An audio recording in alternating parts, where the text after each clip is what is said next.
Hello every one. ഇപ്പൊ നിങ്ങൾ എല്ലാവരും കീം എക്സാമിന് വേണ്ടിയിട്ട് അടിപൊളിയായിട്ട് പ്രിപ്പയർ ചെയ്തുകൊണ്ടിരിക്കുകയാണ്. നമുക്കറിയാം കീം എക്സാം എന്ന് പറയുന്നത് ഏപ്രിൽ 24 മുതൽ 28 വരെയാണ് നടക്കുന്നത്. സോ ഇനി വളരെ കുറച്ച് ദിവസങ്ങൾ മാത്രമാണ് പ്രിപ്പറേഷന് വേണ്ടി നമ്മുടെ മുന്നിലുള്ളത്.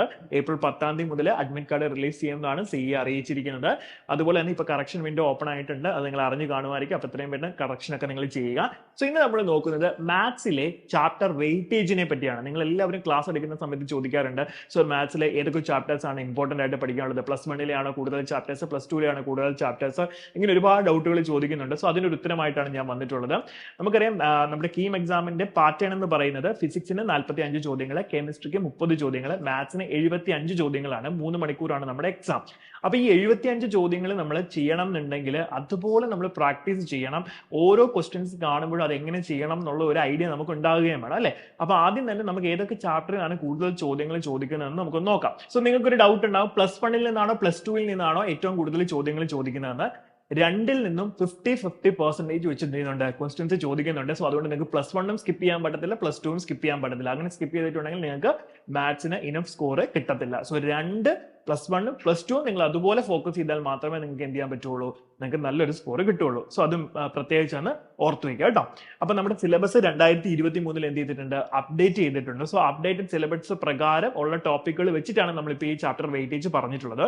സോ ഇതിൽ നമ്മൾ ആദ്യം ഇമ്പോർട്ടന്റ് ചാപ്റ്റേഴ്സ് ഏതൊക്കെയാണെന്ന് മെൻഷൻ ചെയ്യുന്നത്. സോ ഇമ്പോർട്ടന്റ് ചാപ്റ്ററിന്റെ കാറ്റഗറിയിൽ ആദ്യം പഠിത്തിരിക്കുന്നത് ഇന്റഗ്രൽസ് വരുന്നുണ്ട്, പിന്നെ conic section, 3-dimensional geometry, vector algebra, complex number and a quadratic equation, continuity and a differentiability, trigonometry, then application of derivatives, sequence and series.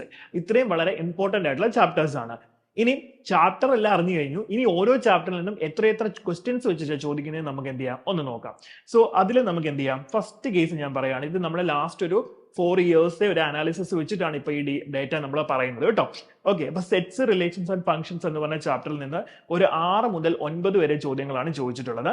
പിന്നെ ഡിഫറൻഷ്യൽ കാൽക്കുലസ് എന്ന് പറയുമ്പോഴത്തേക്കും ഡിഫറൻസിയേഷനും ബാക്കി ആപ്ലിക്കേഷൻ ഓഫ് ഡെറിവേറ്റീവ്സ് അങ്ങനെയുള്ള എല്ലാ കാര്യങ്ങളും കൂടി ഇൻക്ലൂഡ് ചെയ്യുന്ന ഏരിയ ആണ്. സോ അതിൽ നിന്നൊരു 15 മുതൽ 20 വരെ ചോദ്യങ്ങളാണ് എന്ത് ചെയ്യുന്നത്, അപ്രോക്സിമേറ്റ് ചോദിച്ചിട്ടുള്ളത്. ദെൻ ഇന്റഗ്രൽ കാൽക്കുലസ്, ഇന്റഗ്രേഷൻ അതുപോലെ തന്നെ ആപ്ലിക്കേഷൻ ഓഫ് ഇന്റഗ്രൽസ്. സോ അതിൽ നിന്നൊരു 10 മുതൽ 15 വരെ ചോദ്യങ്ങൾ. പിന്നെ ഡിഫറൻഷ്യൽ ഇക്വേഷനിൽ നിന്നൊരു 3 മുതൽ 4 വരെ ചോദ്യങ്ങൾ. ദെൻ ട്രിഗ്നോമെട്രിയും അതുപോലെ ഇൻവേഴ്സ് ട്രിഗ്നോമെട്രിയും കൂടെ ചേർന്ന് ഒരു 7 to 10 questions. Then straight lines and conic sections എന്ന് പറഞ്ഞ കോൺസെപ്റ്റിൽ നമുക്ക് ചോദിക്കുന്ന ഒരു 13 മുതൽ 15 വരെയുള്ള questions. Then sequence and series എന്ന് ഒരു 6 to 7 ക്വസ്റ്റ്യൻസ്. പിന്നെ വന്നിട്ടുള്ളത് പെർമ്യൂട്ടേഷൻ ആൻഡ് കോമ്പിനേഷൻ ആണ്. അതിൽ നിന്ന് നമുക്കൊരു 6 to 7 ക്വസ്റ്റ്യൻസ്. കോംപ്ലക്സ് നമ്പേഴ്സ് നിന്ന് ഒരു 7 to 8 questions. Matrices and determinants നിന്ന് ഒരു 5 to 6 ക്വസ്റ്റ്യൻസ്. ദെൻ പ്രോബബിലിറ്റിയിൽ നിന്ന് ഒരു 5 to 6 ക്വസ്റ്റ്യൻസ്. വെക്ടേഴ്സിൽ നിന്ന് 7 to 8 ക്വസ്റ്റ്യൻസ്. 3-dimensional geometry നിന്നും ഒരു 7 to 8 ക്വസ്റ്റ്യൻസ് ആണ് നമ്മൾ പ്രതീക്ഷിക്കുന്നത്. പിന്നെ ഒരു മിസലേനിയസ് കോൺസെപ്റ്റ് ആയിട്ട് നമുക്ക് നോക്കാനുള്ളത് സ്റ്റാറ്റിസ്റ്റിക്സ്, ഇൻഇക്വാളിറ്റി, അതുപോലെ തന്നെ ലീനിയർ പ്രോഗ്രാമിംഗ് പ്രോബ്ലംസ്. ഇതിൽ നിന്നൊരു 4 to 5 ക്വസ്റ്റ്യൻസ്. സോ ഇപ്പൊ നമ്മൾ പറഞ്ഞിരിക്കുന്നത് ഒരു 4 വർഷത്തെ ഡേറ്റയുടെ അനാലിസിസ് വെച്ചിട്ടാണ് ഡീറ്റെയിൽസ് പറഞ്ഞിട്ടുള്ളത്.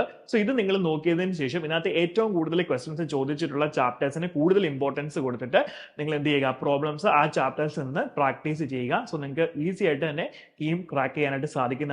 So all the best.